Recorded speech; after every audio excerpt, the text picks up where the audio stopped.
Hey, it's me again with another smart brain stuff video. In this one we are going to be expanding on our radial scan video and getting into the selective radial scan. Let's go.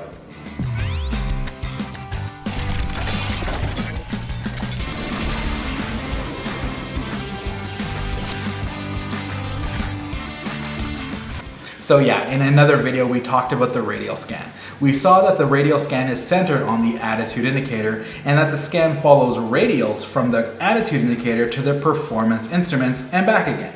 We also saw that while the scan is centered on the attitude indicator, it also includes all the flight instruments. So in other words, the radial scan is all-encompassing. It gives you the chance to systematically review all of the flight instruments. Now, as the name implies, the selective radial scan is more selective. It reduces your workload and allows you to focus on a smaller subset of instruments. Like the radial scan, the selective radial scan is based on the core philosophy of aircraft control. Attitude plus power equals performance. So once again, if we want to control the performance of the aircraft, we do so by controlling the attitude and the power. As before, power is easy to control because it doesn't drift when left alone, but attitude is a bit different. It needs to be continuously monitored and corrected by you, the pilot. So you might not be surprised that, like the radial scan, the selective radial scan is centered on the attitude indicator and has radials extending out to the performance instruments. Okay, so far so good. But the selective radial scan uses a reduced set of performance instruments. The key to the selective radial scan is in determining which performance instruments to include and which ones to skip. We do this by asking and answering three key questions. Question 1. What performance information do I need? Question 2. What performance instruments give me this information? And question 3. Is this information reliable? At first glance, these questions might not look like they simplify anything, because in order to maintain situational awareness, we need all of the information from all of the instruments.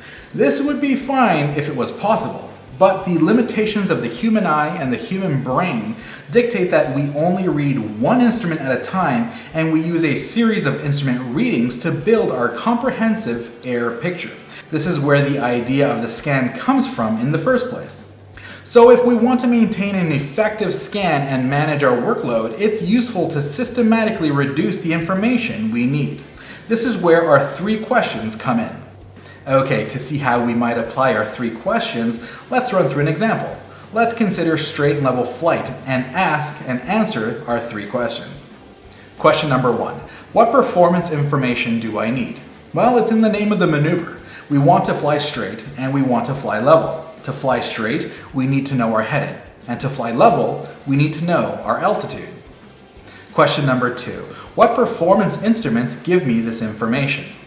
Well, we get heading information from our heading indicator, and we get our altitude information from the altimeter.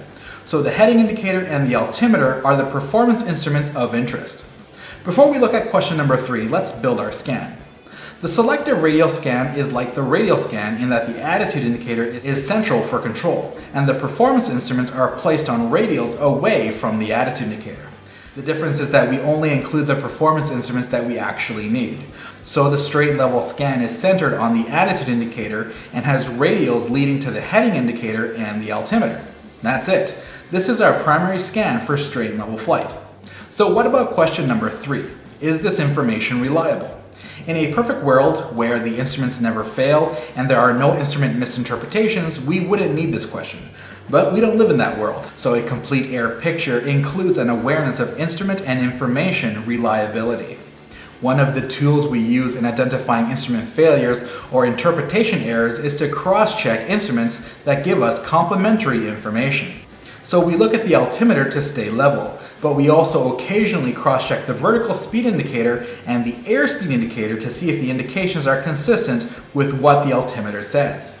And we look at the heading indicator to stay straight, but we also occasionally cross-check the turn coordinator to see if these indications are consistent with what the heading indicator says. We also want to consider whether these indications are consistent with our attitude and power setting. This is where the full radial scan comes in.